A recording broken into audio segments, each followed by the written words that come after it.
A factory is being set up in Migori County to utilize rice byproducts such as husks from the Lower Kuja Irrigation Scheme to make organic fertilizers and briquettes. The factory will be organic and will use organic fertilizers to help improve soil fertility and boost rice production, as well as create employment opportunities.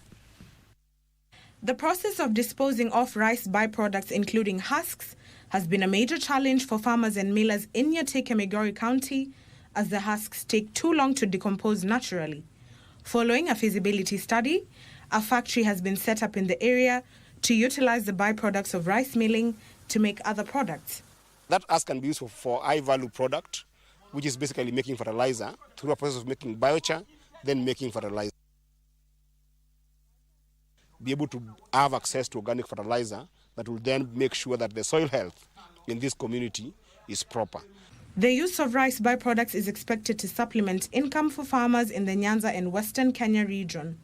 This is something that we have seen in other areas, and we are happy to replicate the same in this area. This farming of rice will promote us a lot.